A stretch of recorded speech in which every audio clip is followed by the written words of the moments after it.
Feast Week, presented by Lowe's.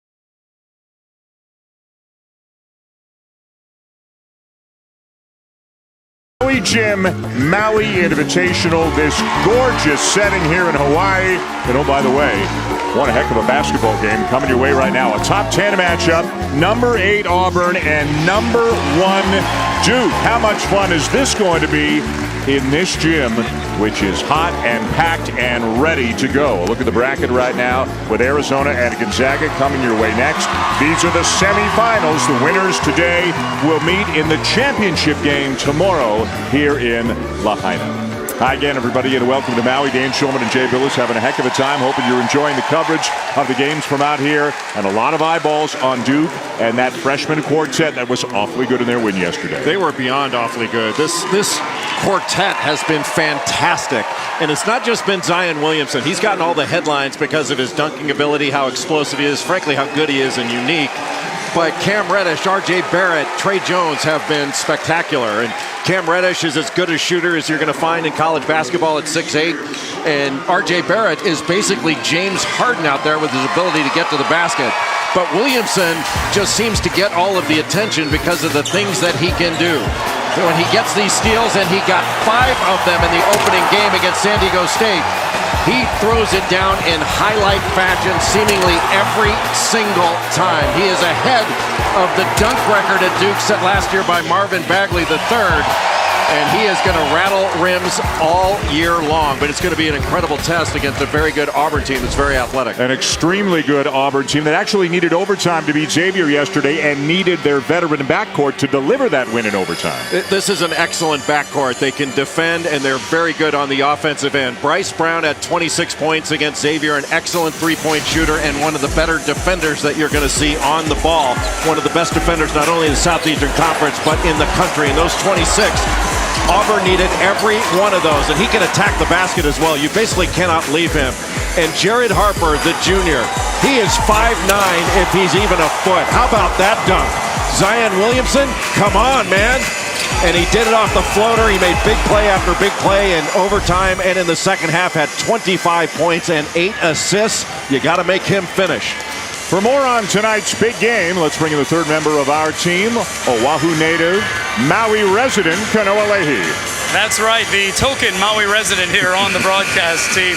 Dan, Jay, clearly the many NBA scouts who came to Maui are here primarily to see the Duke freshman in action. But I talked to one scout and asked, who stood out the most on the first day of the tournament? The response, perhaps surprisingly, the Auburn guards, talking about Brown and Harper. This scout didn't really know much about them before he got here, was impressed with their playmaking ability, and thinks it's going to be interesting to see how the Blue Devils fare with a backcourt that has that kind of experience and tenacity. All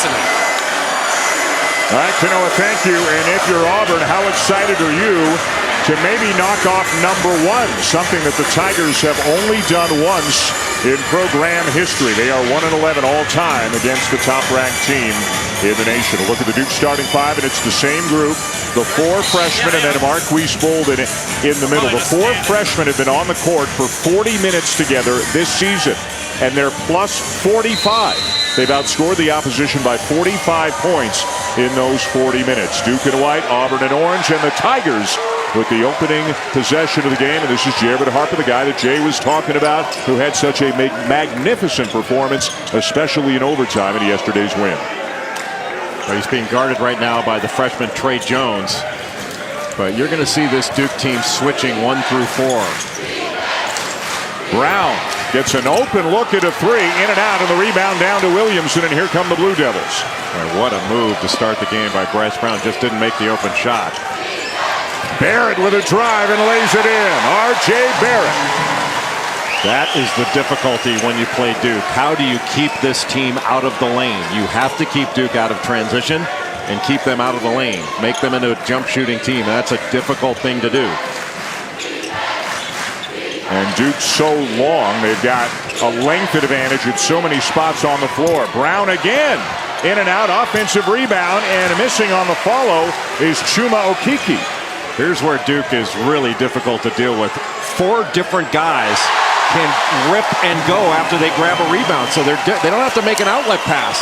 You know, one pass from R.J. Barrett to Cam Reddish, all of a sudden you got a 3. How do you guard that? Reddish, who had 16 yesterday, an early 3 in Auburn, 0 for 4 from the field, 0 for 3 from three-point range in the first minute and a half, and they can live and die by the 3. It's a very big part of their offense. Well, it is their offense. I mean, they mostly live by it. Williamson turns it over and then commits the foul. Now, Duke has gotten 3 rebounds thus far in this game, and 3 different players have brought it up. R.J. Barrett taking it to the bucket. You got to keep him out of the middle. Easier said than done. And then Barrett brings it up, and immediately the early pass to Cam Reddish, and you got to pick him up right across half court. He's got tremendous range. The Tigers started off cold against Xavier, but they're hot right now. What a feed from Harper into Anthony McLemore to break the ice, and now a steal and a lay-in for Harper. And the Tigers all of a sudden back within 1. Very alert after the score to get that steal off the inbounds. Reddish got it back. And launches a 3, not there. And down to the rebound to McLemore. And now the Tigers with a bit of jump in their step. Floater. Too strong off the window. Bit of a rush shot at the other end by Cam Reddish. But this is what we bargained for in this one. Up and down, super athletic. Just slips it. There's nobody in the lane. Everybody a little man-oriented. Zion Williamson should have been there to try to take that away. And then the quick inbound pass, steal, and score. Boy, that's just great basketball by Auburn. Very well executed. And this is what the Tigers are. Try to first force turnovers, offensive glass, shoot 3s. Jack White is into the game now for Duke. As Williamson, who picked up that early foul for the 2nd game in a row, he gets a trip to the bench. Reddish into some traffic, and that's an offensive foul. Duke got into a little bit of early foul trouble against San Diego State in the opening round of this tournament. And you certainly don't want to see that against a more potent offensive team in Auburn if you're Mike Krzyzewski and his staff. Again, Auburn ranked number 8 of the country. They were a tournament team last year, very highly thought of, their highest preseason ranking this year in almost 20 years, and an experienced team. Brown misses again. Remember, he started off slowly against Xavier. He is going to keep shooting. R.J. Barrett for 3. He's got 5 in the early going. And Dan, that's the weakest part of R.J. Barrett's game. And it's not weak. It's just weaker than his super strengths. And he really is a lot like James Harden. Harper needs to drive this matchup. Got Jack White on him. He drives him, scoops it up, rejected by Bolden. Boy, Harper thought he had enough room. He did not. Well, that's really what you have to do with Harper, is make him finish. You want to stay with Bryce Brown and make the smaller Jared Harper into a finisher near the basket when you can bother that shot, or as Marquise Bolden just did, block it. You were talking before the game with the Reese and the guys back in the studio about Williamson and Barrett and how great Williamson is, and you said, but, quote, R.J. Barrett is the best player on this Duke team. I think he is. I mean, look, they can have a best player at 4 different spots in a given game. Good cut by Cam Reddish. And he draws the foul. Well, when you stay spaced out like Duke does, it gives you great opportunities for a basket cut. If you're closely guarded, you can just step and go. And it not only will give you an opportunity to score on the cut, but it gives a teammate an opportunity to get open on the perimeter. So Williamson on the bench right now for Duke with 1 foul. That Auburn foul went on Samir Dowdy. That is his 2nd foul. And that'll be a loss here for the Tigers, as he's going to have to come out. And it'll be Malik Dunbar, the senior from North Augusta, South Carolina, who comes in to take his place. Malik Dunbar is an athletic, physical presence that will fight you at every turn. And Williamson back in for Duke. Reddish comes into the game averaging 16.5 points per game, a terrific 3-point shooter, but more than just a shooter. A guy who we've seen can get out in transition and get to the rim a little bit as well. And he and Barrett have combined for all 10 of Duke's points. Yeah, Reddish can do everything. He's probably been underrated. Well, it's like if you're the Beatles, you know, McCartney and Lennon get the headlines, but George Harrison was pretty damn good too, and it feels like Reddish is that right now. Left hand. Williamson taps it back out, but a fresh possession now for Auburn. And George Harrison made a lot of money too. Brown, the kick.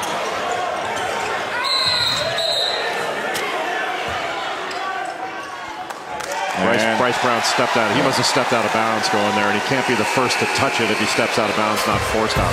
Timeout on the floor. Duke up by 6 in the early going. ESPN's exclusive presentation of college basketball is brought to you by Maui Jim Polarized Plus 2 sunglasses. The view's better from here.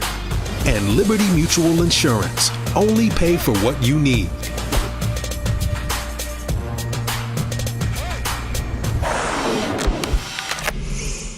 You're asking to be tested. You're asking to find out how good we are as a group, how good we are as a team. What are our strengths and what are our weaknesses, okay? Where do we go from here? Right now, we're in the Final Four. This is as good a field as there is in the Final Four. Okay, there aren't many better teams in the country than this team right here. If we win this basketball game, we will make history. We'll send a message. We'll be representing the names in the front of the jersey. We'll be writing the names in the back of the jersey. You're not going to get this opportunity very often in your life. Let's take full advantage of this opportunity right here. Right here. Let's go. Let's go. Come on, man. Family on three. Family on three. 1, 2, 3. Let's go. Man, kind of makes you want to run through a wall, doesn't it? He's good at that. Boy, before every game, he's got the veins popping out of his neck, and he's not going to find much more passionate pre-game speeches than Bruce Pearl. First time that he's ever coached against Mike Krzyzewski. You saw that Auburn as a program is 1-11 all-time against the #1 team of the nation. Bruce Pearl's got a couple of wins against the #1 team of the nation. Did that back when he was at Tennessee, once against Kentucky and once against Memphis in a #2 versus #1 game that we had some years ago. He is fired up. His players are fired up for the opportunity in front of them today against Duke. So many different ball handlers out on the floor for Duke. Auburn trying to ice those side ball screens to keep it on the same side it starts on. Barrett, too strong on the three. Rebound, Williamson. And down with it for Auburn is Austin Wiley, the junior from Hoover, Alabama. And we got another foul going against Duke. It is Reddish, and that is his second. Probably not the smartest play. I mean, you want to try to jam the outlet, but that's not, you don't want to pick up a foul that far away from the basket. And especially this early in the game to go out with 2 fouls. And Jack White is back in. White can come in basically for anybody on the court with the interchangeable parts that Duke has in the lineup. But again, Reddish with 2, Williamson's got 1. They've got decent depth, but they don't want to lose too many of these guys too early. Okeke inside, tipped away by Javin DeLaurier. Wiley's got to hold DeLaurier off. Terrific play to knock it away. Barrett, everything but the finish, comes down to Jones. And DeLaurier kept that rebound alive. Jones left hand, how about that? Talk about another freshman in this class that's been a little bit under-publicized. 14 points against Xavier, terrific floor game. I think he only missed 1 shot. Trey Jones was excellent in that game. He went 6 for 7, knocked down both of his threes. Dunbar for 3, and right now Auburn cannot buy a jump shot. 0 for 5 from beyond the arc. White with a rebound, has it swatted away though, and back come the Tigers. Got some interesting matchups on the floor right now. Williamson's on Bryce Brown. Inside Okeke, who Bruce Pearl says has the highest ceiling of anybody on the team. Well, he's a pro. SEC Player of the Week. He's an NBA player. So energetic. He does so many different things. You can move him all over the floor as well. DeLaurier kicks it to his roommate, the other co-captain on the team, and Jack White knocks down the 3. Jared Harper helped off to try to stop that drive by Javin DeLaurier. He overhelped. You cannot help off a ball side corner shooter. You just can't. You're giving up the easiest three-point shot in basketball. Bryce Brown. Not close. Wiley with a finish. And DeLaurier's out ahead of the pack and lays it in. Brown was yelling because it wasn't his guy. Somebody's got to get him. Nobody got him. If you're yelling somebody's got to get him, you better get him Go yourself get because him, nobody's coming. And we're used to seeing Duke get out and get down the court quickly in transition with a dribble. That time they go over the top of the pass. Auburn trying to lift Duke up and then attack the defense. And it's been basically an excellent offensive rebounding team in Auburn. Has been one and out. Barrett again. He shoots a good ball when he takes his time and gets his feet set. Auburn looking to score in a hurry. They want to play at a fast pace as well. Out of bounds, Duke ball. Now take a look at Jared Harper here.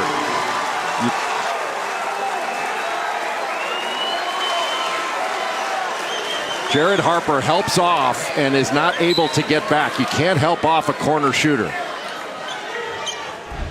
Jack White continues to play at a very high level here in his junior season for Duke. Bolden is back in for the Blue Devils. Alex O'Connell has checked in as well. And off the Auburn bench comes Javon McCormick, a guard. Barrett has it knocked away by Harper, and it's out of bounds to Duke. Bruce Pearl, first of all, saying it was a foul on Barrett, and second of all, saying it should be Auburn ball.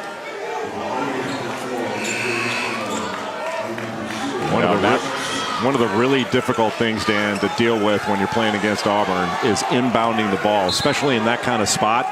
You're usually going up against a lot more size than Malik Dunbar. But oftentimes, Bruce Pearl will put a big guy, and it's hard to get the ball in. There's a small lineup for Auburn. Jones is fouled on the drive. Jones looking for his offense quite a bit here in the early going today. There's nothing selfish about looking for your offense and looking for your shot. Selfishness is taking bad shots. But when you're looking to score, that makes you a more difficult player to guard. When all five guys are looking to score, that's a good thing. Jones, the freshman from Apple Valley, Minnesota. Younger brother Matthias, who won a national championship with Duke 4 years ago. So far on the season, and the season is very young, 24 assists and just 5 turnovers coming into the game today for Trey Jones. Really remarkable for a freshman to have those kind of stats. You know who else has stats like that as far as assists and turnovers? Brandon Williams from Arizona, who we'll see in the next game against Gonzaga. What a rebound. Another one, and this one Dowdy has it bothered by White, and again Auburn with a ton of chances. They just can't put the ball in the basket. Bolden can. What a foul by the big man running the floor. Floater by Harper, way short. Duke is just so explosive. 3 offensive rebound opportunities, a blocked shot, then an offensive rebound on the other end. And how do you stop that? How do you stop him when he wants to get to the rim? They just score so easily. I mean, they're just under 12 minutes to go in the first half. They got 22 points, about to make it 23 if R.J. Barrett finishes a conventional three-point play. A great driver of the basketball and has a unique knack for making shots. Maybe not, it's James Harden unique.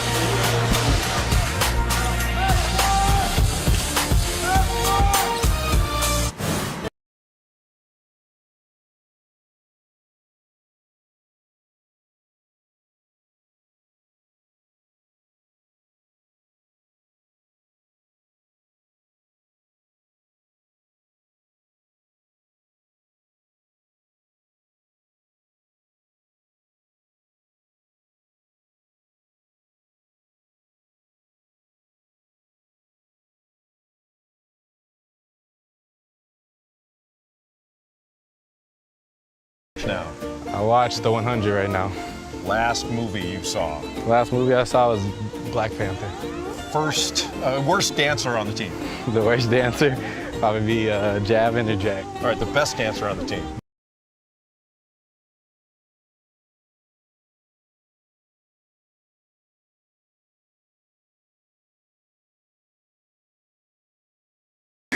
You actually think a kid is going to do an impression of the person who controls his playing time?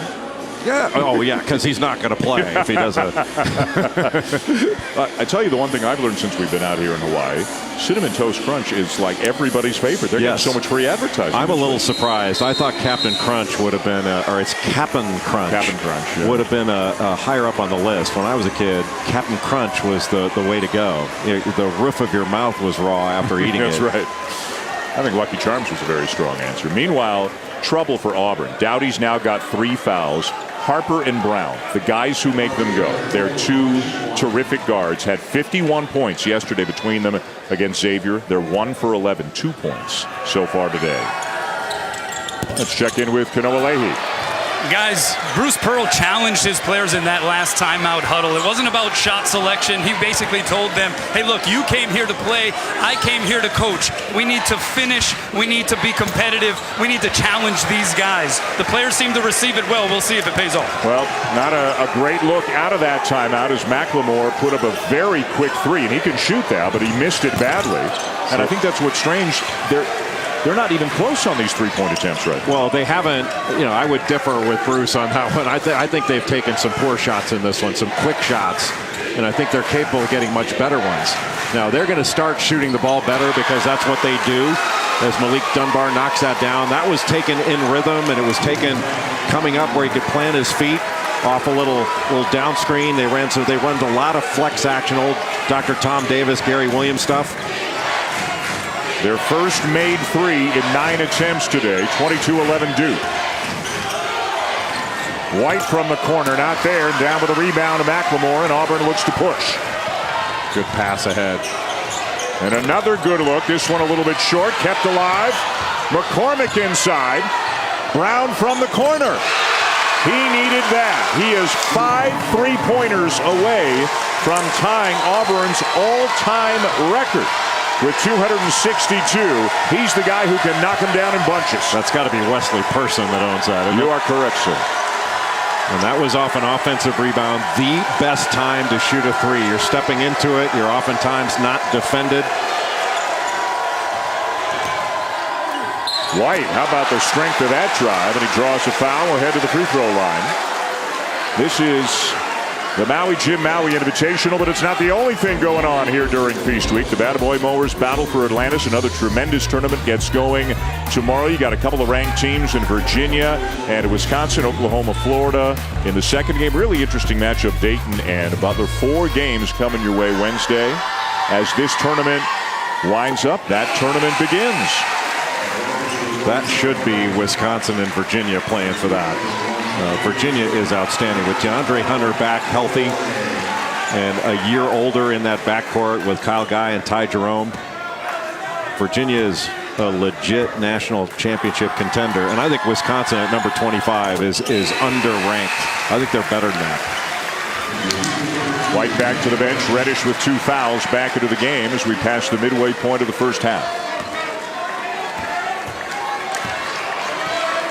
Harper listed at 5'11", and I'm willing to give him 5'9", no more than that. But he had a dunk. If you didn't see it in overtime yesterday, one of the most impressive things you'll ever see. A guy his size could do that. There's another miss way off is Horace Spencer. And that's not his game. He was excellent at the end of that Xavier game and in overtime, but that's not the shot that Auburn needs or wants. One, it takes him out of offensive rebound.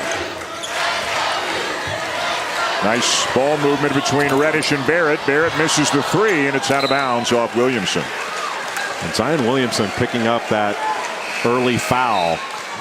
It's really kind of taken him out of the rhythm of the game. He needs to establish a little bit of rhythm in this one because he's so explosive. And as poorly as Auburn has shot the ball in this game, they're just 10 points down.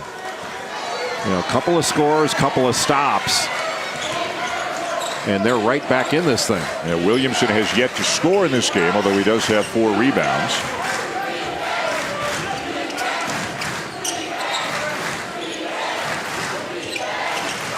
Back screen, there's a little flex action there. Here comes Brown, got Williamson on him. Can't shake him, shot clock running down. And a foul committed by Delorier. Boy, and it was right as the shot clock was just about to go out. It was, foul was what, about 3 or 2 on the clock? And trying to break contact, get around in front. Great instincts and a good idea, but you just don't want to pick up a foul there and put 30 seconds back on the clock. And a couple of the freshmen for Duke go to the bench now, but Barrett and Jones, as White comes back in. Also Jordan Goldwire, the backup point guard. Wiley wants it down on the post, got White on him. Good help defense to discourage that by Cam Reddish at the start. Wiley got the shot he wanted, he just left it short on the jump hook. Jack White has become such a good rebounder. He's physical, he gets good position, he sticks his nose in there, and he grabs the ball with 2 hands. You know, coming into the game today, Jay, he is 3rd on the team in minutes played. He's become a very, very important part of this team.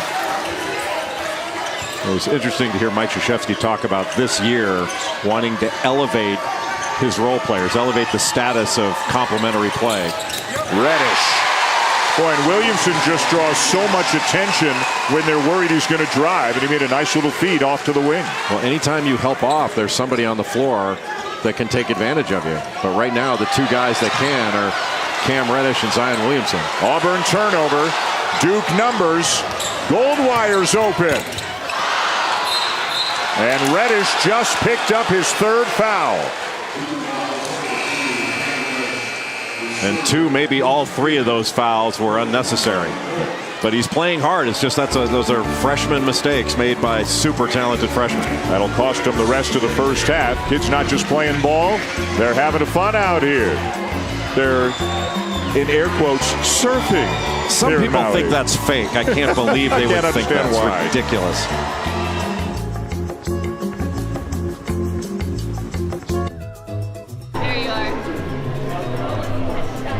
What's up, Duke Blue Planet? We're here at this Maui Invitational function.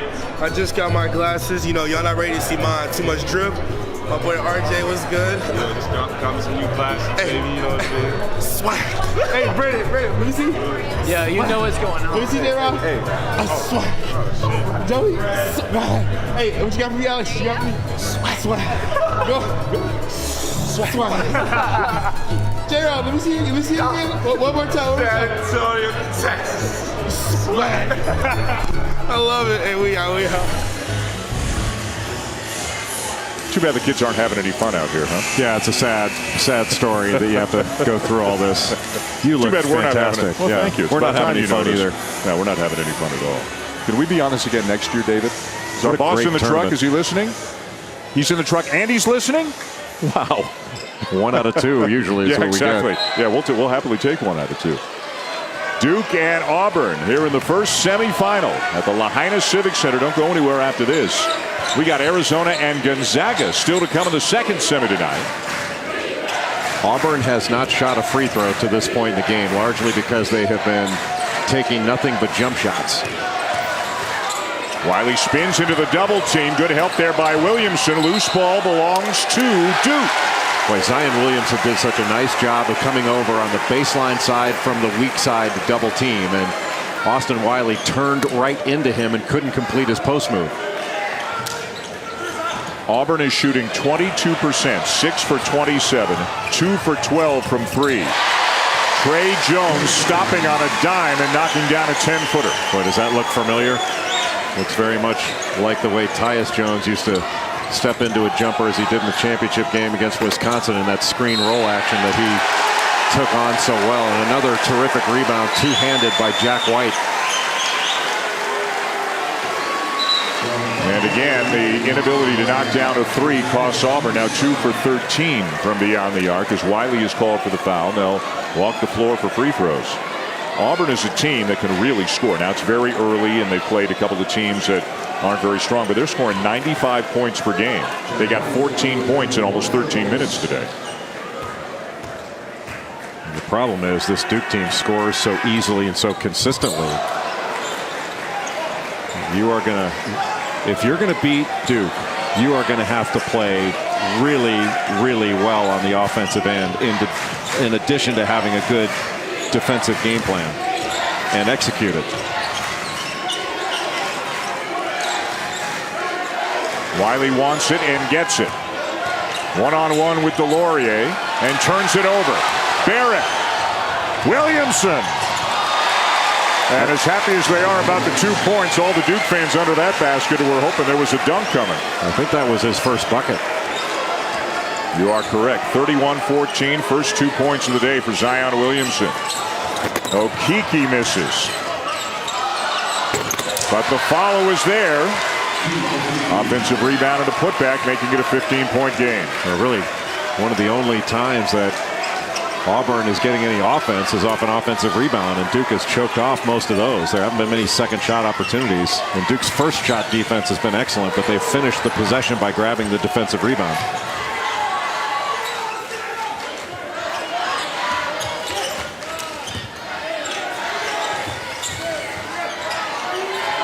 Williamson trying to get position in the post. Jones trying to find him. Forced it up with 1 on the clock, and he hit it. Well, when nothing went right and you had to throw one up there, still had the poise to make that shot. Impressive. Duke switching 1 through 4, as you said, so Brown having trouble getting open. Okeke inside to Wiley. Those drives are going to be there. Take advantage of it. And really, what Auburn has to start thinking about doing is spreading the floor more and using their shooting ability to set up some driving opportunities. But you have to keep the floor spaced. Offensive foul going against the Blue Devils. Moving screen. Well, we get the championship game tomorrow here for Maui, and then we lead into an NBA doubleheader, including LeBron James and the Lakers going back to Cleveland.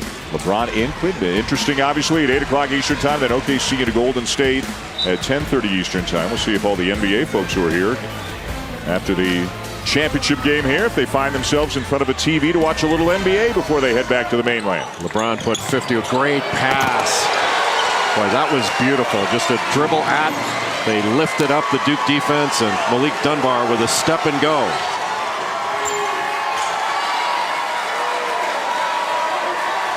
And a little run here from the Tigers to get back within 13, as poorly as they have shot it.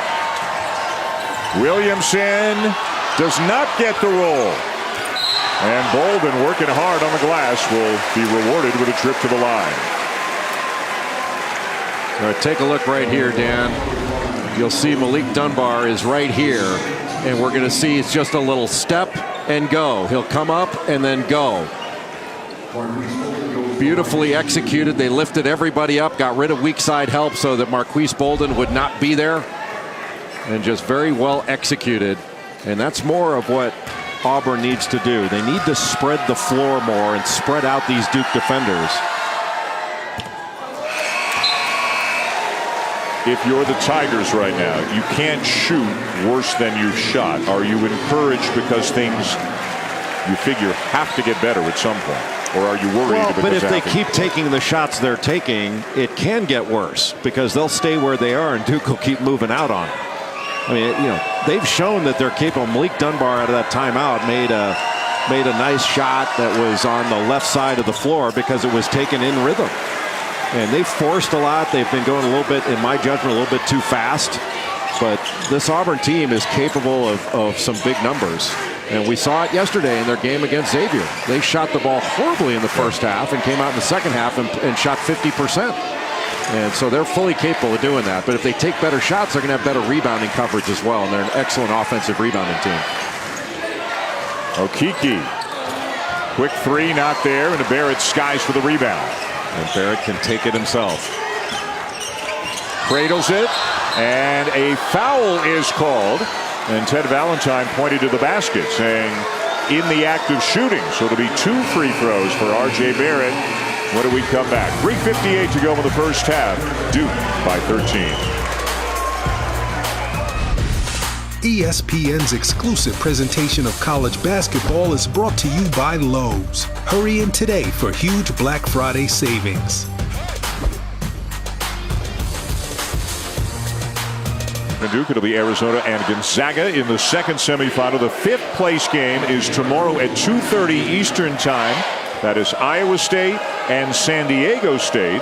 And then the championship game, obviously the winner of today's semis comes your way at 5 o'clock Eastern time, noon locally here on Maui.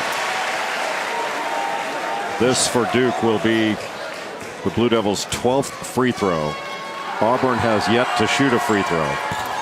And Bryce Brown and Jared Harper right now have 5 points, a combined 2 of 13. And Auburn cannot win a high value game like this without Brown and Harper putting up numbers. They're the engine that makes this team go. And right now Duke is shutting them off completely.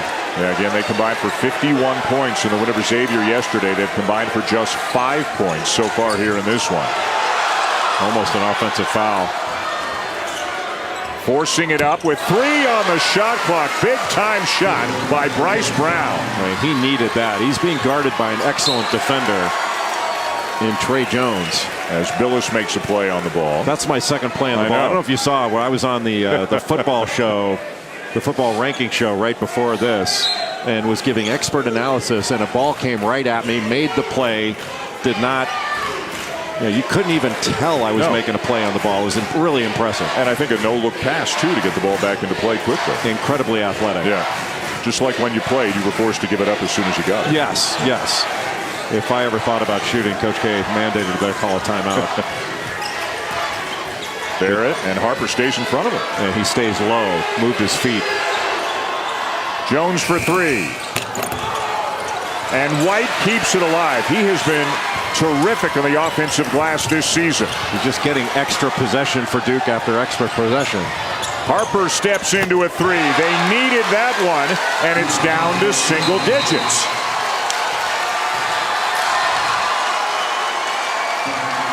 And it started with Bryce Brown with a very difficult shot at the end of the shot clock. Now Auburn's starting to feel it.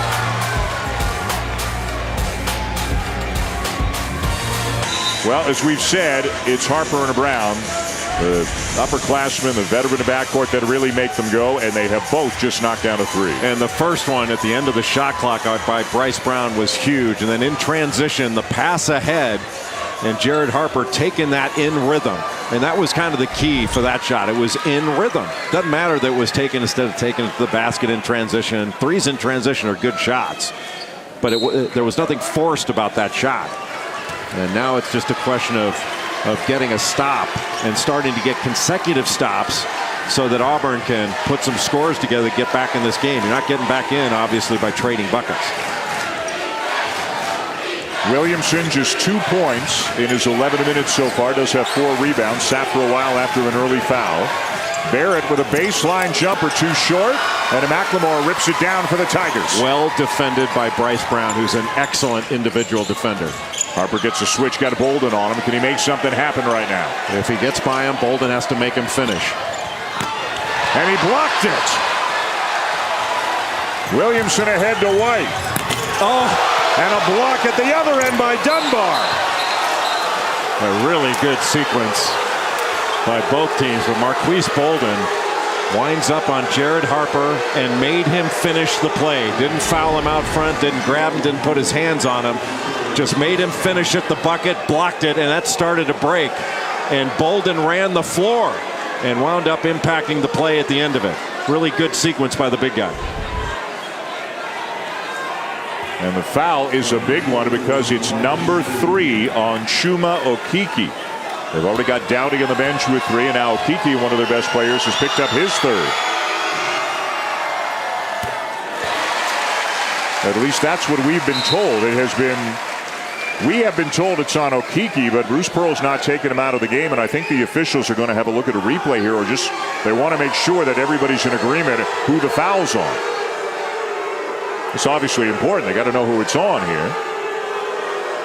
And they're going to take a look at a replay monitor.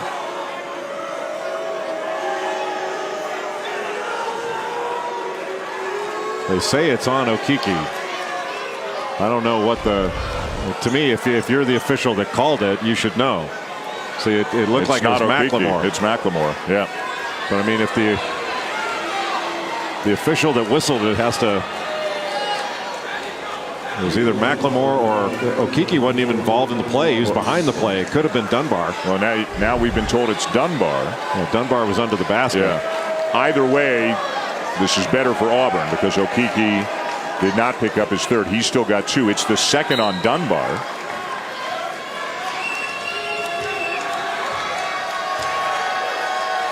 Some good minutes for Marquise Bolden in this game. Guy who, you talked about it yesterday, the tour in Canada in August, he did not play well at all. But when Delorier was set back in practice in October with an injury, Bolden kind of got back into his starting role, played well, and he's continued in that role into the season. Big minute and a half here. Can Duke stretch the lead out? Or can Auburn get back into this and cut into this lead? Good fake. Tipped up and in. Terrific follow there by Anthony McLemore. Just getting middle. Jared Harper was able to get Marquise Bolden to help up a bit. That opened up the offensive glass for McLemore. McLemore with a block. He led the SEC in blocks per game a year ago. Brown for 3. This is the Auburn team we expected to see from the opening tap. Now this is about who's going to be tougher to get the score or get the stop. What a move by Williamson, and now Okeke has picked up his third foul. Boy, what a move by Zion Williamson. He just does things that 280-pound guys don't do. All the momentum taking him to his right, and he turns back to his left. But when that opened up, when Marquise Bolden had to come up, help up, and try to block that shot. And then McLemore on the other end with the block, and Dunbar another terrific pass ahead that led to that Bryce Brown 3. Right now, when Auburn gets the ball back, they can get a 2-for-1, which they should get. And which we saw them try to do in yesterday's game. Not a lot of college coaches actively go for that, but Bruce Pearl seems to be one who does. Mike Krzyzewski does, Bruce Pearl does, a number of coaches are doing it, and more should do it. And it's just, you can get 2 really good shots.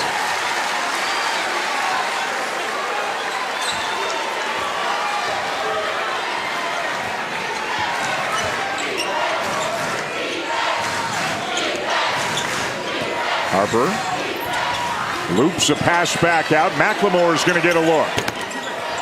And another follow, this time by Spencer. Duke can hold it for 1. They didn't get the bucket in time for a 2-for-1.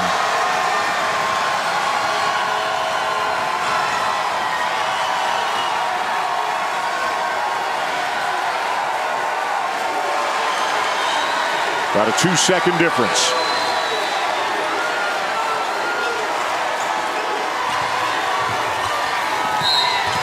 And another foul on Auburn. Just a reach by Jared Harper, it looked like. No, I think they gave it to Dunbar, it looks like, and that's the third on Dunbar. So Dunbar, Okeke, and Dowdy. 3 really important players to Auburn, each with 3 fouls.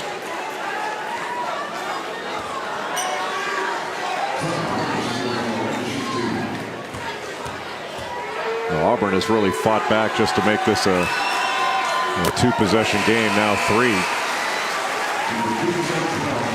It looked like it could get away, and Duke could move this thing out going into halftime, but the Tigers really fought back, and they've made this a game again. The biggest lead was 17. It's 7 right now.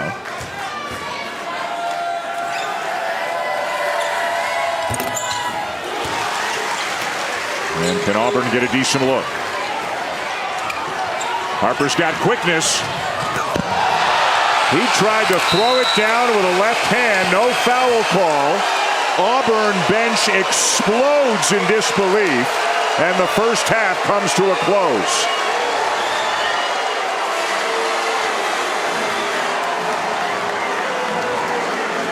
But Jared Harper's not afraid of anything, is he?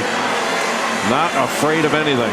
5'9" left hand traffic, didn't matter, but didn't finish and didn't get a foul call. Let's take one more look quickly here. And did Williamson get him with the body? It probably depends which side you're rooting for. Kanawalehi is with Bruce Pearl. All right, Coach, a little surge from your team to close that first half. How important was that? I think we showed some character. Duke's a terrific basketball team. They were very well prepared. They hit us in the mouth, but the kids kind of regrouped. I know it doesn't look like much, but we kind of play a little crazy. We take some bad shots, but we make some shots, and we're in this. Dowdy, Okiki, Dunbar, all with 3 fouls. How do you manage that in the second half? Well, I'm disappointed in our defense. They're really good offensively, but we got away from the things that we wanted to try to do against them. I thought we settled down a little bit more late in the half, but we've got a good bench. We got 9 guys. We'll play through the foul trouble. Thanks, Coach. Thanks to no one. We got a game, Duke by 8 here in semifinal number 1. Back to the studio for the halftime report along with Seth Greenberg and Jay Williams. Here's Adnan Burke. Welcome to Feast Week, presented by Lowe's. Make no mistake about it. We're good enough to beat them. We're good enough to beat them. And if you beat them, you make history.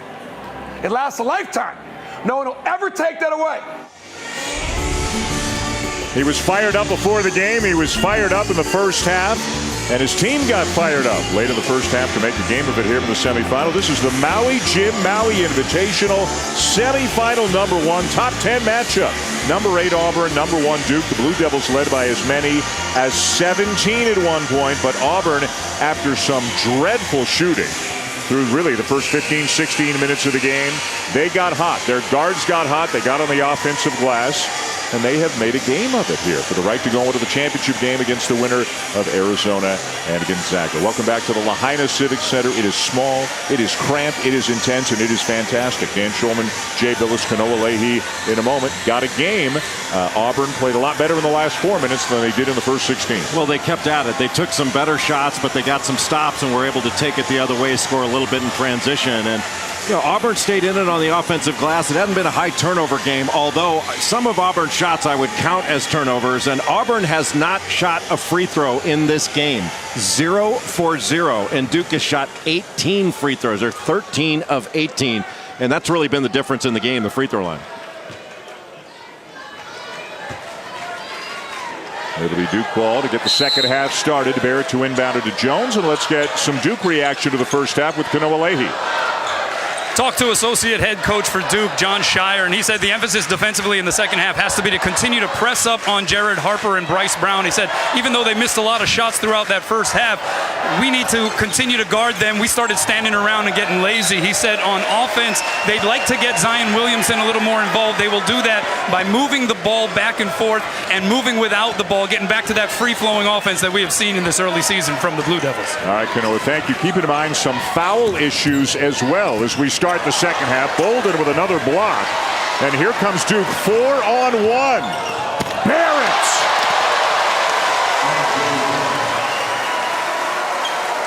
Man, how many times have we seen, whether it's Williamson to Barrett or Barrett to Williamson, that kind of a finish this year? Just in transition, it doesn't matter to whom they get the ball.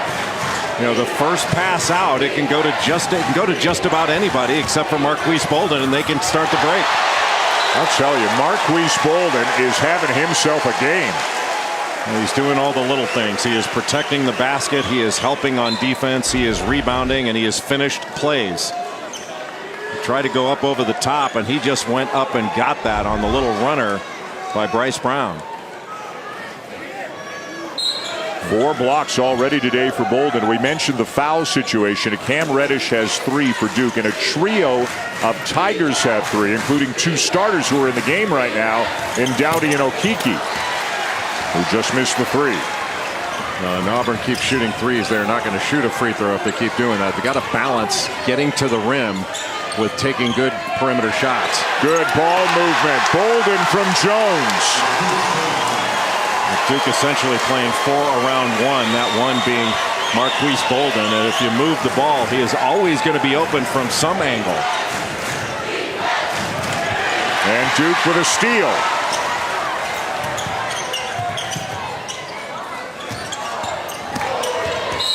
Reddish, before the shot, draws the foul. And how much game does Cam Reddish have? You've got to press up on him because he can knock down a shot from anywhere inside of 25 feet. And Samir Dowdy picks up his 4th foul. Just a little spin move, goes baseline, gets a little bump with the body. So Dowdy's got to sit down, and Malik Dunbar comes off the bench, and Dunbar picked up 3 fouls in the first half. I don't think Tom Izzo would have liked that call. No, I don't think so. And you know what? I don't think Bruce Pearl liked it very much either, but your point is well taken about Coach Izzo. Duke with the first 2 buckets here for the second half to extend the lead to 12. I almost had Marquise Bolden on a switch where he had Jared Harper on him. Could have just lobbed that up to the rim, had an easy basket.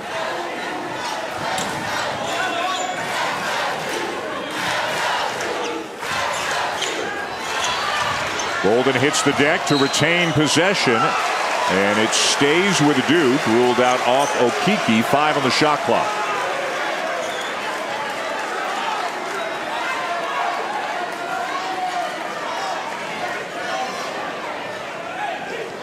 Chuma Okiki needs to watch he doesn't get hit with a back screen either from Reddish or Trey Jones here when he's guarding Zion Williamson. There it is. Deep in the corner. Bolden again. My, oh my. Look at the smile on his face. He's having the time of his life right now. Oh, if you don't box out, that's the best teaching device ever for not boxing out, is getting dunked on because you didn't turn and put a body on somebody.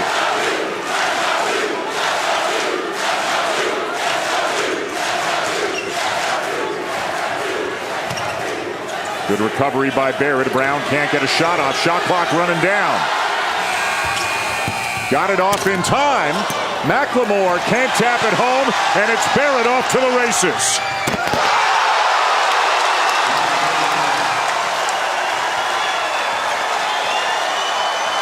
It's just a continuing highlight film. I have not seen the like of this team, with 4 interchangeable parts on the perimeter and 1 big guy. It's remarkable. There may have been teams in the past several years that have been just as good, but they haven't been constructed quite like this. Here comes Barrett again. Reddish for 3. How many extra possessions has Marquise Bolden provided in this game for Duke? On both ends of the floor. Well, he is clearly healthier than the last couple of years. Nice bounce pass there from Harper to Okiki. A desperately needed bucket for Auburn. What Auburn really needs to have are consecutive stops. Well, step 1 maybe is getting him to play in half court instead of in transition where they're lethal. Reddish kept the toe down and missed the 3. McLemore the rebound.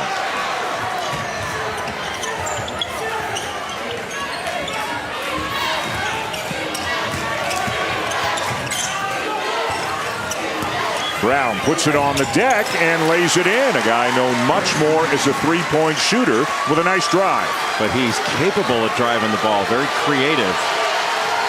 And I think he needs to drive it a lot more.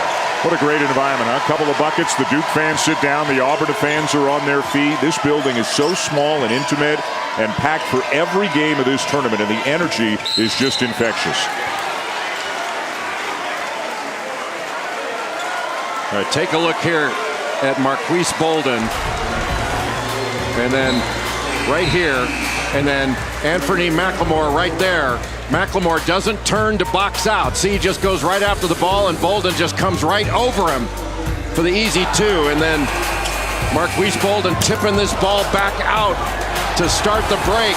And he starts it to a finisher in R.J. Barrett. That's a big-time play by Marquise Bolden. He seems to like it, and he should.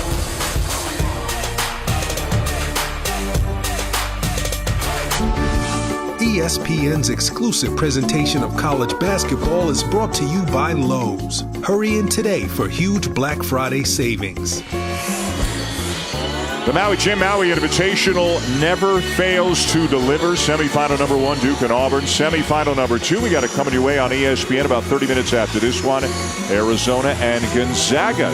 Third in the country, a team that a lot of people think has definite Final Four potential. Some say it might be Mark Few's best team, and that's saying something. That's saying something. I think it's a stretch, too. If they had Killian Tilly healthy all year long, maybe. But without him, I don't think that's a close call. Doughty, Dunbar, each with 4 fouls. They're both on the bench. Okeke is in the game with 3, and now another Auburn foul. So Bruce Pearl's had to make an adjustment here, Jay, because not only do Doughty and Dunbar both have 4 fouls, but they play the same position. One goes out, the other comes in. So Coach Pearl has gone bigger here in effect with Wiley and Spencer in the game together, but Okeke moving to the 3 spot. It almost doesn't matter who you have on Zion Williamson when he comes in to set a little screen under the basket to free up a teammate, and then he decides he's going to post up. Who's going to keep him from taking that real estate over? Reddish. And Barrett comes up with yet another offensive rebound for Duke. Duke has so many extra possessions in this game. It's just difficult for Auburn. If they're going to give them this many chances, they're going to keep scoring a ton of points. One thing I don't get, there are new box scores that the NCAA has this year. These box scores have plus minus. Yeah. Marquise Bolden has a plus minus of 0. That makes no sense. He's got 8 points, 7 rebounds, and 4 blocks. He's 3 of 3 from the field. How could he be 0 in plus minus? Meaning, of course, that Duke has scored the exact same number of points as Auburn has when Bolden has been in the game. That makes no sense because he's been fantastic. Shot clock at 2. Wiley gets it off and banks it home. Wiley's really good in screen roll situations. He sets a good screen. He moves his feet really well. He can really run. How do you lose him in transition? Seriously, that's the wrong guy to leave wide open. That's the first guy you have to find.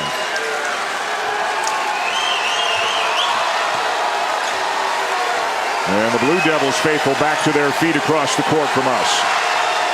Now the Auburn fans wanted to reach and foul on Jones, and they're standing. Trey Jones puts such good pressure on the ball. He can make a ball handler like Jared Harper at times turn his back.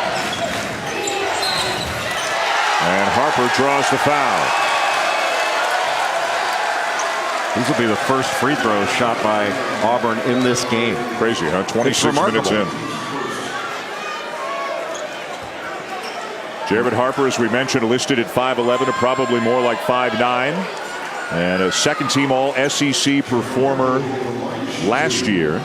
And Bruce Pearl says he's the barometer. When he plays well, they play well, and he played great for the most part yesterday against Xavier. Had 25 points, 8 assists, 6 rebounds, and 3 steals against the Musketeers. You know, it's funny, Dan, whenever you see free throw disparities, the first thing people think about is officiating, and I get that. But really, it's about style of play. And one of the reasons the biggest reason that Auburn has not been to the free throw line before this is because they don't attack the basket, or at least haven't in this game. They've been primarily a jump shooting team.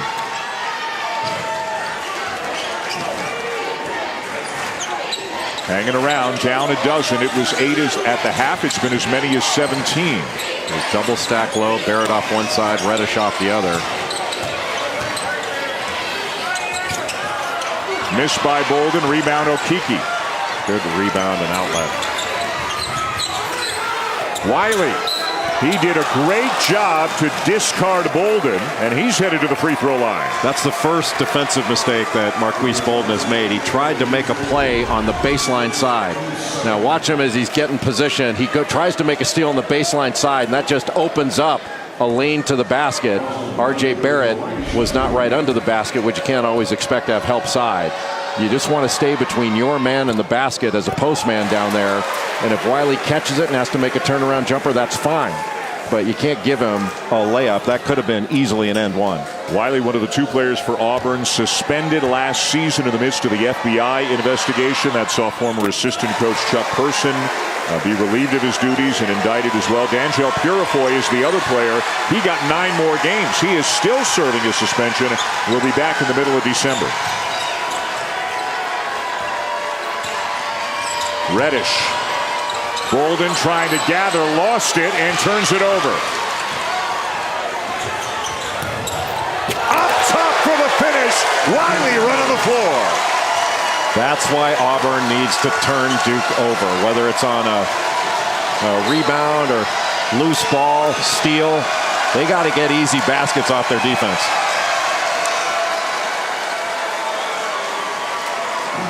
Auburn making a little run, back-to-back buckets to get it down to 8.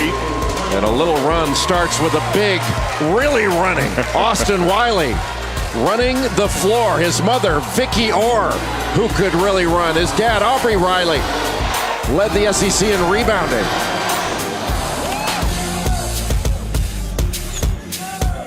One of the traditions here in Maui is the free throw shooting contest for the coaches. A couple of days before the tournament begins, each of them is paired with a local youngster. And the winner this year was Eric Bovaert, the head coach of the Chaminade Silver Swords. Coach Bovaert is the official host. This is the first year that instead of being in the main draw, Chaminade played a couple of games on the mainland. It went to San Diego State. It went to Arizona. They'll be back in the main draw next year. It'll alternate. And now Auburn, which didn't get to the free throw line at all in the first half, they've already gone 4 times here in the second half. Actually, Auburn had more free throw attempts in the free throw contest at the hotel the other day than they've had in this game, but doing a much better job in the second half. Now, it's just a question of, as we mentioned before, continuing to get stops. A little bit of a zone look. Floater Barrett short, follow Williamson. When the middle guy, in that case Austin Wiley, steps up to try to block a shot, that really can open up the offensive glass, and it opened it up for Zion Williamson. Very balanced scoring for both teams. Barrett leads Duke with 13. Brown leads Auburn with 11. Well, Duke has done a very good job on Jared Harper, whether it's been Trey Jones or now R.J. Barrett. Harper got by him and then got the ball stuck on his hip and gets called for the travel. Take a look at Zion Williamson on this offensive rebound. Just on the inside, and when Wiley steps up to block that shot, Chumo Kiki couldn't block him out by himself. Led to an easy bucket. Man-to-man now for Auburn. R.J. Barrett can see right over the top of Jared Harper. It's 6'7", over about 5'9". Williamson inside. And Bolden able to make that pass in the high-low action because he had zero pressure on him. Pull up by Okiki, around and out. Wiley creates a little space, got it back again, and has a chance for 3. Austin Wiley has been terrific in this game. That's his 12th point. He's now 5 of 7 from the field, 2 of 2 from the line. Got 7 rebounds as well. Auburn not settling for threes as much as the second half, getting inside and making them count.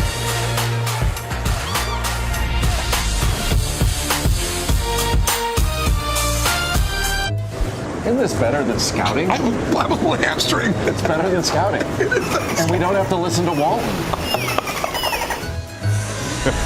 His balance is bad, even in front of a green screen. At least he kept his shirt on, which Bill Walton did not. Bruce Pearl, in his 5th season as the head coach of the Auburn Tigers, took him back to the tournament, and very high hopes for a talented and experienced team heading into this season. With more, here's Kanoa. Was particularly uplifting. They were encouraged. There was a different vibe. They've cut the deficit to 10, possibly single digits. Well, with the Wiley miss, no. But they feel like they're in this game. Bruce Pearl didn't say much in that huddle. Let the players talk amongst themselves. They're getting ready for this final 12. You know, it's interesting, too, as Bruce Pearl said yesterday, and not a lot of coaches, I think, would speak like this. He said, for this to be a successful trip, we got to get 2 wins. Now, you get 3 games, obviously, but win or lose, of course, there's another game coming tomorrow for both of these teams. Jared Harper saying, well, if we're going to play it, we might as well win it. Down to 7, Jay. And when they don't have to take the ball out of the net, when they get a stop, it's a heck of a lot easier to get a good shot on the other end.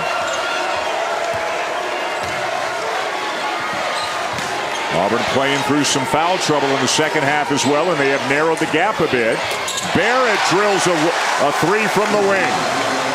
A good pass by Trey Jones cross court. Now, Barrett is a remarkable player. can get to the rim basically whenever he wants. And when he improves that shot, and it will improve, he's unguardable. Williamson fouled before the bucket. Man, he is a freight train at that size when he gets a full head of steam down the court. And finish that with his left hand. It is Hazard. That was a, but he wrapped him up there. That's a flagrant foul. Yeah. It is a flagrant foul. Yeah. And I don't know if the referees are going to go look at that, but that was not a play on the ball. There's no question that would be a flagrant one. Excessive and unnecessary.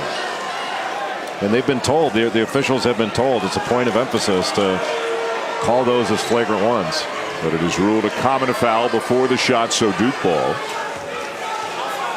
Duke runs its out of bounds plays basically out of the same alignment. They run different actions, but you don't know what's coming because they run the same alignment.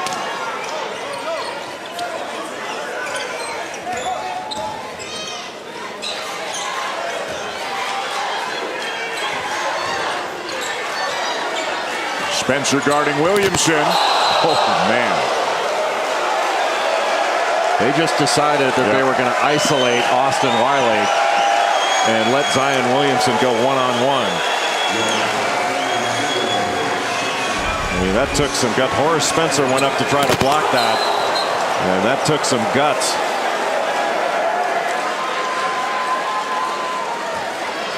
Well, Spencer did his job. Yeah, he committed a foul, but he prevented a dunk.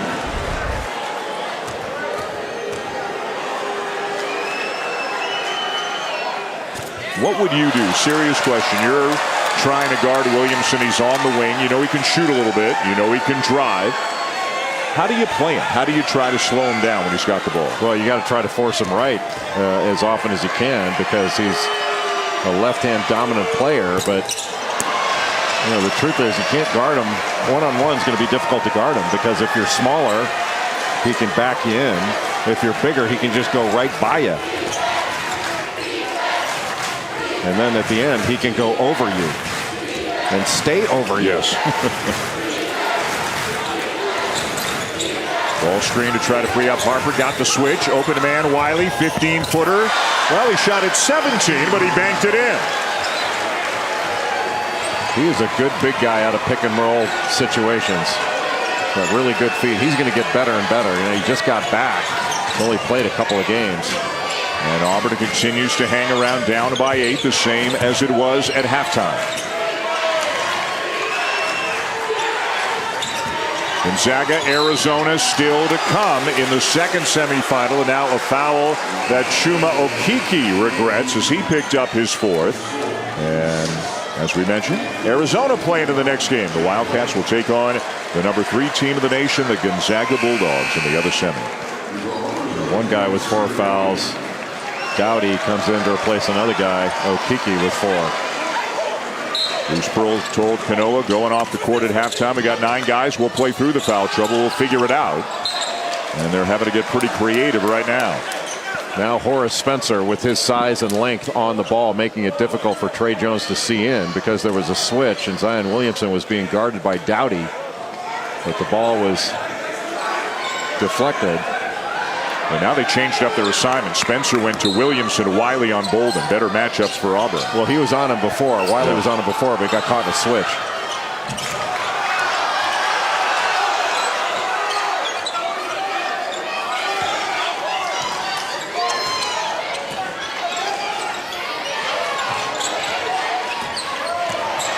They force him right. Too strong off the glass, and it's out of bounds to Duke with 3 seconds left on the shot clock. The ball did not hit the rim. That was just one big guy setting a ball screen for another right around the elbow. Marquise Bolden setting that ball screen for Williamson. You got to watch Barrett setting a screen right now for Williamson and see if they're going to try to throw a quick lob. Barrett from the corner. What a rebound. And a fresh 30 now for the Blue Devils. Well, it's easy to pick up fouls where you got to play 60 seconds of defense. And Auburn gets the stop they needed. Williamson kind of let him off the hook with that shot. And Williamson the foul at the other end. Thought Williamson shot that ball too early in the clock. You could have gotten that any time instead of giving yourself an opportunity to pick up another foul in that. Now he's behind, trailing the play there on that lob from Harper. Wound up picking up another foul. The Blue Devils 4-0 on the season. Blew out Kentucky in their first game. They got a battle from Army. They were up 6 with about 12 minutes left. Had a much easier time against Eastern Michigan and then beat San Diego State by 26 yesterday. They have trailed for a total of 35 seconds so far this season. They gave up the first basket in their second, third, and fourth games, and then immediately came back to tie and eventually took the lead. Have not trailed at all today, but this is the toughest test they have had so far this year. Well, Auburn is a really good team, and they're going to get a heck of a lot better, especially when they get D'Angelo Purifoy back after the 9th game. Purifoy at 6'8" can really shoot the ball. Barrett dips the shoulder a little bit, no call. Offensive rebound, Bolden, and there's a call as he'll head to the free throw line. I think Bruce Pearl is looking at the official saying, wait a minute, like, how did Barrett knock my guy back? And that's not an offensive foul.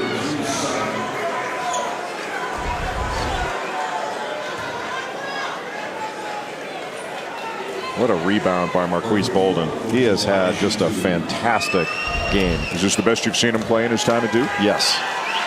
In this kind of game, yes.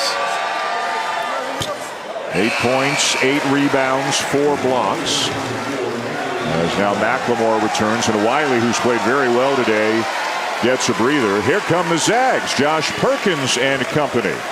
As the Zags are in the house to take on Arizona. Two programs pretty familiar with one another. They played a couple of years ago. They'll have a home and home starting next year. And if you have not seen Rui Hachimura, there are about 25 NBA executives in the gym today, and Hachimura is very high on their list. Hachimura is 6'8". He's really athletic, and he can do a lot of different things on the floor. He can handle the ball. He can pass it. Very, very skilled. He's averaging about 23 points a game.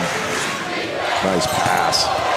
Reddish might have altered it just a bit. Doughty, and a foul call. No, it's a held ball. A held ball is the call. How could it be a held ball when the ball flew out? I mean, I know they called that. Yeah. But... Yep, there it is. Possession arrow keeps it with the Tigers. Wasn't held for very long, but it was. A briefly held ball. Auburn down by 8 and a bucket away probably from sending their fan base into a frenzy. Good matchup there for Jared Harper to have Jack White on him. White was trying to give him some space. He just pulled up. White worried he was going to go around. Jeez, Cam Reddish, he was by the yellow line. How do you defend that 6 feet beyond the arc? You get up in him, but then he can go by you. Holy cow, that had to be 28 feet. Harper, short. Reddish the rebound, and here they come with Barrett. Knocked out of bounds, and it stays with Duke with 7:43 to go here in the second half. Auburn hanging in there, but they have got to get consecutive stops. Jared Harper pulling up and drilling a deep one, and Cam Reddish saying, I see your deep one, and I raise you this deep one.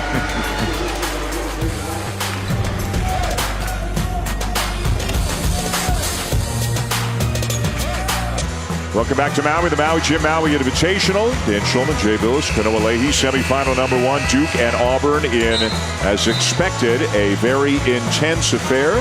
And one of the best performances Marquise Bolden has had in a Duke uniform. Well, Mike Krzyzewski has talked about elevating his complementary players, and Marquise Bolden fits into that category, but he has been more than a complimentary player in this one. 9 points, 8 rebounds, 5 offensive rebounds, 3 of 4 from the field, and 4 blocked shots. And over his last 19 games, he's shooting over 70% from the field. Yet, with all that, Dan Schulman, that Marquise Bolden has done in his game, his plus-minus is -5. Right. That shows you that this plus-minus box is meaningless in these new NCAA box scores. I can't meaningless. I can't wait to read your column on ESPN.com about it. it. And it will be very wordy. Stolen away by Doughty. Brown lost it on the dribble.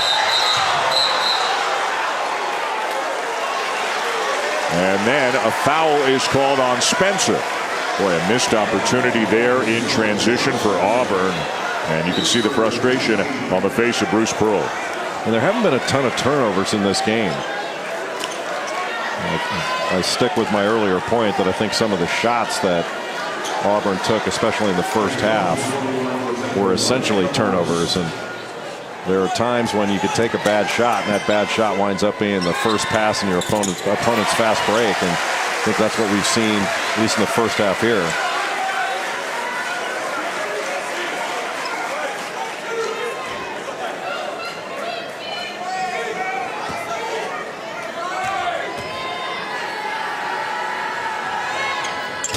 And Jones makes one of two. Just the fourth ever meeting between the Blue Devils and the Tigers. Duke leading 3-0. The last one was in 1981.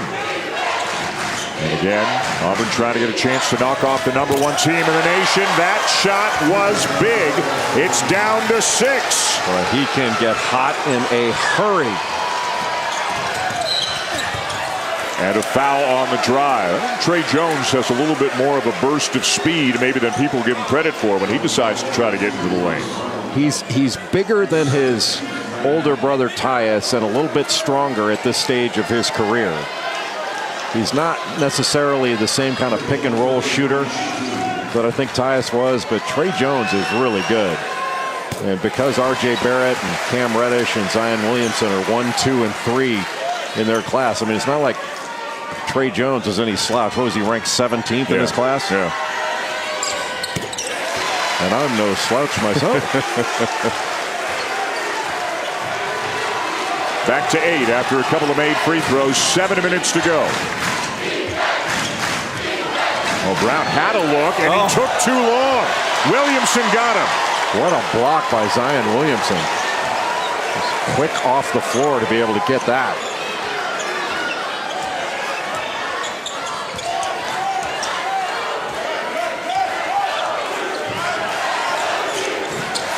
Barrett can't turn the corner. Brown stays with him. Williamson. Again, how do you stop it when a guy that big can spin that quickly? You don't. There's a little bit of contact there. The referees didn't call it, but unless you have help coming over to stop that spin and be sitting right there, you're not going to stop it. McLemore follows up the miss. And a foul underneath going against Williamson. Duke. I think it's Williamson. Yeah, it's almost like one of these undercut fouls. His third. On the switch, Zion Williamson caught a little bit behind the play and still was able to recover and block that, and then keeping it off a little dribble handoff and spinning into the lane, spinning to that left hand. It's so difficult.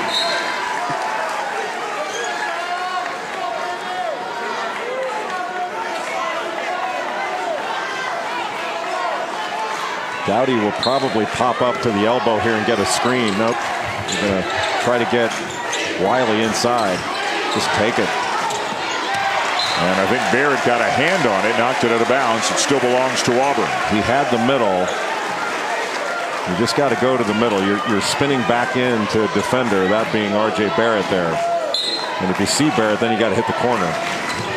There's what I thought they would run the first time.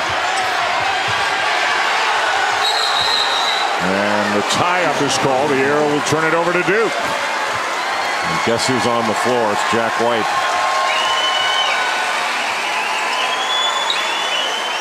The junior from Australia again has surged into a much bigger role for the Blue Devils this year. And you can hear by the ovation he's getting as he comes out of the game right now. All the little hustle stats, offensive rebounds, deflections, those sorts of things. He's been doing all of that so far this year for Duke. He's terrific against San Diego State. He had 12 points, 8 rebounds, defended really well. That's the third time that I think Bruce Pearl's got a complaint on an R.J. Barrett move where he used his off arm to push the defender back. And Barrett a bucket away from his 5th 20-point game in 5 games. Wiley with a strong finish. Well, I think the officials missed a foul there. I thought that initially that was a foul. Auburn wound up getting the stick back with Wiley. But what a terrific play by Chumo Kiki, and a little back cut. Well, right now Harper drawing the assignment of Barrett. Giving up a ton of size right now. Reddish thought about it. Barrett steps into a long 2, not there, but the rebound down to Doughty. 5 minutes to go, 10-point game. Another block for Bolden, his 5th. And how about that? Reward the big fella for running the floor. Well, he demanded it by running the floor. Gets the block on one end and finishes at the other. Now there's a switch. Zion Williamson on Harper. Harper goes by him, and Bolden with another one, his 6th. They are making Jared Harper finish at the rim. And at 5'9", they feel like it's advantage Duke, and they've proven it, especially with Marquise Bolden blocking shot after shot after shot. Bolden with 11, 8, and 6. 11 points, 8 rebounds, 6 blocks in this game. Williamson turns it over.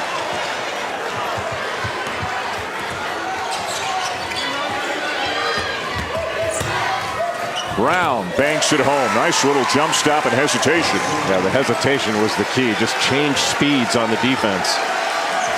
He's got a lot of game. Now it's just about getting stops. Auburn has not been able to get consecutive stops, and Duke's been able to hold him at bay as a result. And that clock keeps on ticking. A turnover, though. Brown fouled by Jones. Still no bonus, though. But a timeout on the floor with 3:31 to go. The seasoned old man, Marquise Bolden, with his block on one end. He's got 6 blocks. He runs the floor, tossed it up the other end. Pretty good sequence for the big guy. It's been around a while. ESPN's exclusive presentation of college basketball is brought to you by the Maui Visitors and Convention Bureau and visitmaui.com.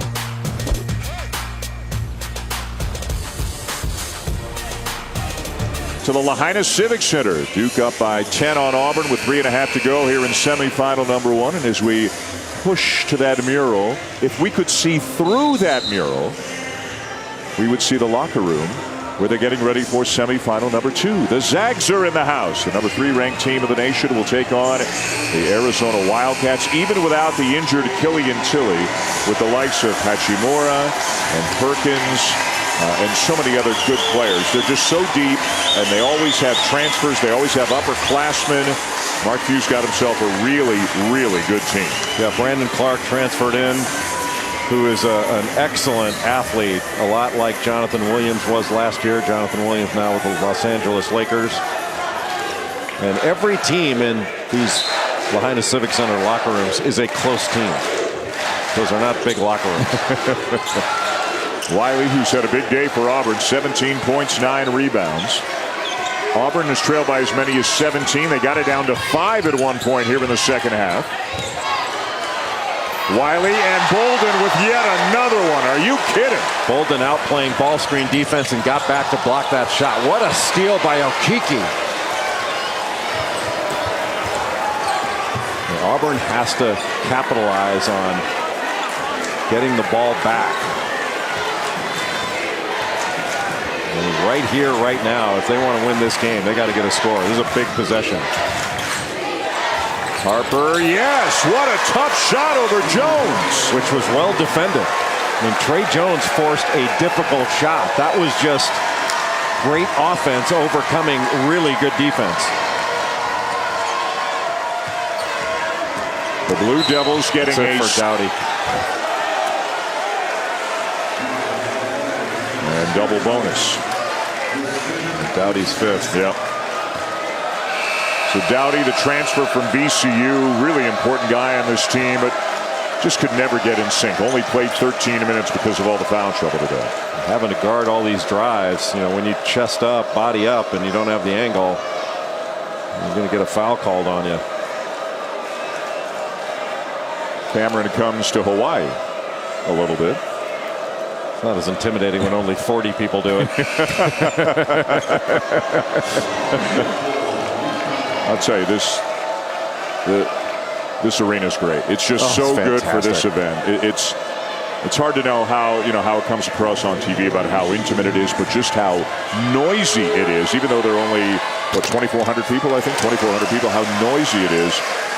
It's the Final Four in a high school gym. Yeah, that's basically what it is. You're never going to get a better view of the players than you get here. And then you walk outside and you're in paradise. Yep.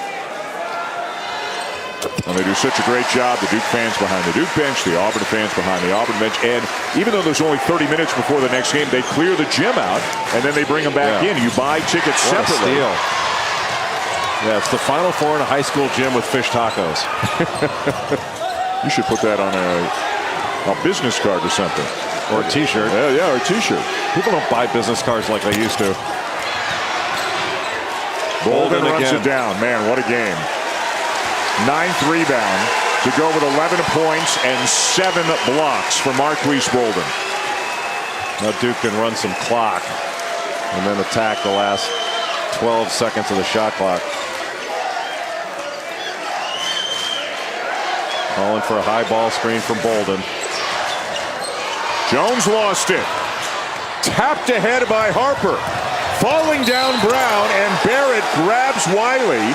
Bruce Pearl saying that's a flagrant. Got his arms crossed, and we'll see if they have a look at it. They won't. They missed the flagrant in the first half.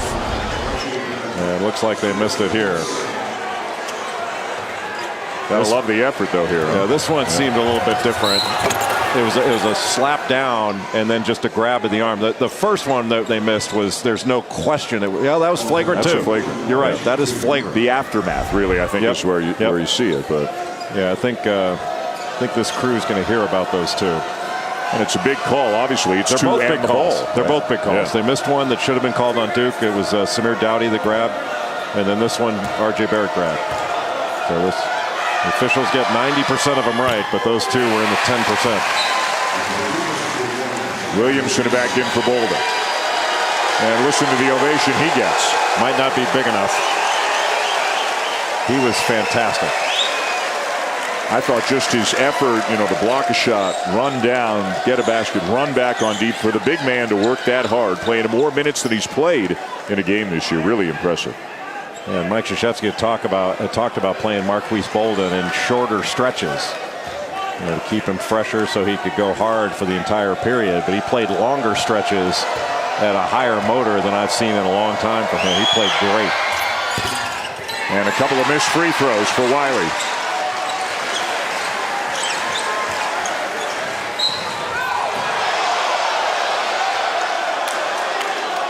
Dunbar with a foul to put Reddish on the free throw line, and that'll be it for Dunbar today. Arizona waiting for its opportunity to take the court. The Wildcats, a different looking bunch, obviously lost all 5 starters, lost all but one of their recruits in the wake of the FBI investigation. Brandon Williams, freshman point guard, decided to stay. Well, he opened up his recruitment again, but then eventually decided to go to Tucson. This is a different looking Arizona team and program right now, and they're going to get all they can handle, obviously, from Gonzaga. And giving up less than 60 points per game on the season. And the highest scoring team that has put up a number on them has been Iowa State, scoring only 66. So the defense for Arizona has been very good. It's going to have to be really good against Gonzaga, because Gonzaga can really score. Well, Dunbar fouls out. That's why we have the brief delay. Get a little bit of time to decide who the 5th player is. They also have to clean some perspiration off the court. Dowdy, Dunbar both out. Just a minute 34 to go, and Duke up by 9 with a good shooter at the free throw line. Well, you can't overstate how unusual it is to have a team like Duke that can have 4 different guys get a defensive rebound and start the break. And this is a team that's lethal in the full court, lethal in transition.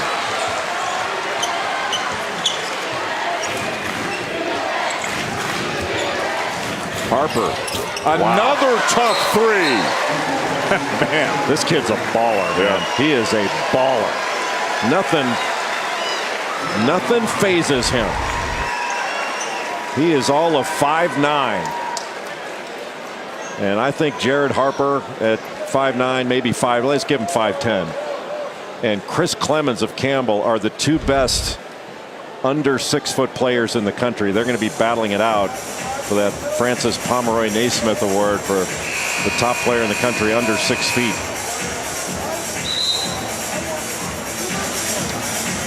And now for our plays of the game, driven by Continental Tire. Well, it's been the blocked shots and the rim protection of Marquise Bolden, blocking that with the left hand. 2 with the left hand. That one with the left hand. And this one with the right hand. And he runs the floor, gets the lob, puts that right hand up to show he's ambidextrous with his shot blocking. What a game. Yep. In many ways, a career game for Marquise Bolden. Everybody says it's a guards game, please. I'm going to channel Bill Walsh. It's not a guards game, please. It's the big man.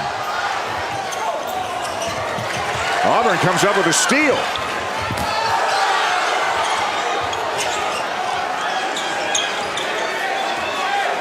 Will Harper try to take Reddish this time?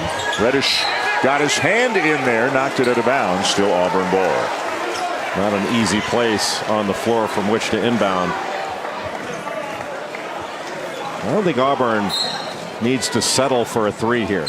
I think they can get something going toward the basket. If they can get the defense to collapse and kick it out for a 3, fine. But I say you attack the basket here, get a score, make it a 2-possession game, put a little more game pressure on Duke. Tonight, after the second game, Arizona-Gonzaga, stay tuned for Sports Center. Complete post-game coverage of both games. How Drew Brees is making NFL history. And then, of course, the game we were talking about tomorrow night as part of our ESPN NBA doubleheader. LeBron heads back to Cleveland as the Lakers take on the Cavaliers. LeBron put 51 on the Heat, one of his former teams. How much do you think he wants to put on Cleveland? What do you think the emotion will be like in the building for Cavaliers fans? Just, torn between what he did for them and then leaving them for the second time. Yeah, they shouldn't be torn. Bringing a championship and all he did for Cleveland, there's nothing to be torn about. What about this one here? The toughest test the Blue Devils have got. Not what have you learned about them. What do you think they have learned about themselves so far? Well, that they've got more than just this super talented freshman class. I think they knew that already. But, this is a stern test. But I don't think Auburn, it's tough to get the ball inbounds. Auburn does not have to go for a 3 here. But they have to go quickly and get something. Brown frees himself for a 3. Would have been big. Would have been big, but instead, as he shows some visible frustration after the miss and an Auburn foul, and that may signal the end of any realistic hope they have here to pull this game out. Yeah, and I think that's why you think, hey, attack the basket. If you can kick it out for a 3, that's a different kind of shot. And you want to get a score, be able to set up some full court pressure, make it a 2-possession game. Auburn hit 10 threes, but 31. I mean, that's a lot of attempts, but it's the quality of attempt that they got throughout the game. Second half much better. First half they gave away a lot of possessions.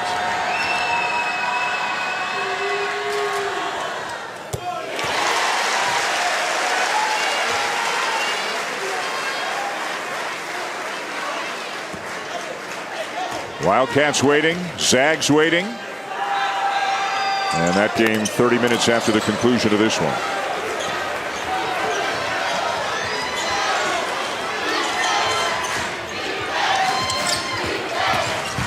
Brown driving this time and rejected by White. What is that, like 10 or 11 blocks for Duke in this game? Where the rim protection has been incredible.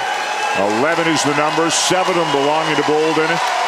And again, Brown and Harper not big guards, and they just face so much length at so many moments in this game, and the Blue Devils are going to advance to the championship. Barrett for 3. And it didn't hit the rim, so it's a shot clock violation, but it's all academic now with just 16 seconds to go. Auburn is a good basketball team. With D'Angelo Purifoy back and as Austin Wiley gets more time, it's going to be a dangerous team throughout the course of the year. SEC is going to be fun, isn't it? Oh, man, what a good league. Final seconds. I'll tell you, he's got that one down to a science, Jay. That is uncanny. He's just a player. Wow, is he ever? That kid is a baller, man. They fought hard. They hung around, but in the end, Auburn falls to Duke 78-72.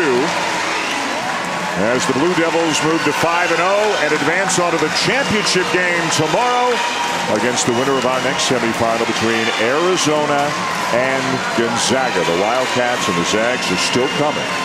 So catch your breath, grab something out of the fridge, and then come on back and join us. We got more great basketball coming from the Maui Gym, Maui Invitational here in Lahaina. Wildcats and Zags coming up. Coach K with some thoughts for the Auburn players in the aftermath of this 6-point victory. Let's send it back to the studio again. College basketball scoreboard. Adnan, Seth, and Jay. What were you reading in on their takes to the basket? Really just helping my teammates. I mean, we protect each other with our talk, and that's what I did today. How much of a test was this for your team? Definitely a big test. I mean, it's the best team we played so far. So for us to come out and win a game like we did, it was good. In games like this, where there's a bit of a challenge to be endured, teams often learn a little bit more about themselves. What did you learn about your team here in this game? That we have a will to win. I mean, it's tough coming off a game we played yesterday to come back and play a tough team the next day. So for us to come out and, like I said, win this game today, it shows a lot. This environment here at Lahaina Civic Center, it is intimate, but it is loud. A lot of the Blue Devil faithful making the trip here out to the islands. What is this environment like from the players' perspective? It means a lot. I mean, it's energetic, much like our home court, Cameron, and we're just glad our fans made the trip and they was able to come see us win. All right, so you're like the wily veteran here on this team. You got all these freshmen, they're getting all this attention. You're the wily vet. How have you embraced your role with these guys? Really just trying to teach the young guys like things that I wish I know when I came in. Obviously, they're real talented, real smart, so I just try to, teach them everything I wish I knew. Great game, Marquise. Thank you. Thank you.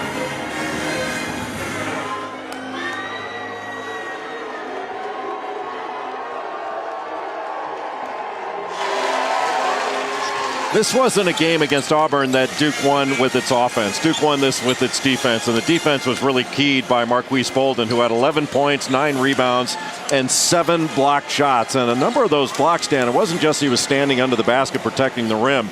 He might have been out guarding a ball screen and had to get back to the rim to block a shot, to come over from the weak side. He ran the floor extraordinarily well and played big minutes. It wasn't like he was playing small stretches throughout the course of the game. But in a game where offense was difficult because Auburn was good defensively, Duke won this game with its defense. And you saw on a number of occasions today just a huge smile on the face of Marquise Bolden. He couldn't help himself. He's healthier, running the floor well, having fun, and helping his team advance to the championship game. Big guys are fun. They smile all the time. With some exceptions. Okay. With some exceptions. One notable.